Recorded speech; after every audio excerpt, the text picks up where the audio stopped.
Hello అండి, నమస్తే అందరికీ. ఈరోజు మనం రసం ఎలా తయారు చేసుకోవాలో చూసేద్దాం. ముందుగా కొద్దిగా చింతపండును అయితే తీసుకొని కడిగి శుభ్రంగా ఈ విధంగా అయితే నానబెట్టుకోవాలి. అలాగే రసానికి కావాల్సిన పదార్థాలు ఏమేం కావాలో చూసేద్దాం.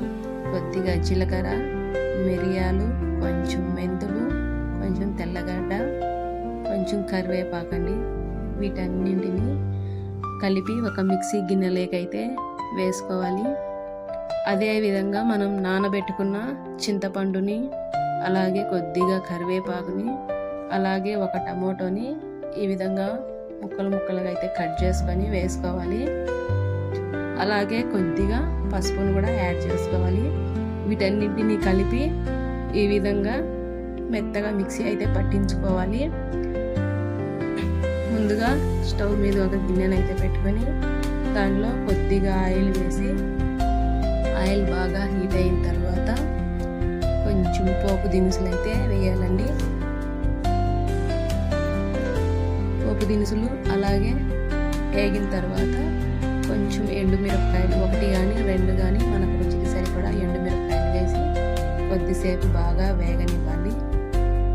ఇవి వేగిన తర్వాత కొంచెం కరివేపాకును కూడా వేసి వేగనివ్వాలి. అదేవిధంగా మనం మిక్సీ కొట్టి పెట్టుకున్న ఈ పేస్ట్ అంతటిని కొంచెం నీళ్లు కలుపుకొని ఈ వేగిన తర్వాత అన్నింటిని గిన్నెలో అయితే పోసేయాలండి.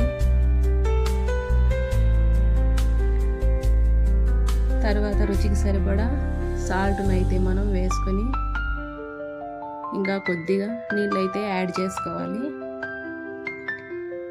వీటన్నింటినీ ఇప్పుడు బాగా కలబెట్టుకున్న తర్వాత ఉప్పు సరిపోయిందో లేదో చూసుకొని మళ్ళీ మనం ఉప్పు అయితే యాడ్ చేసుకోవాలి.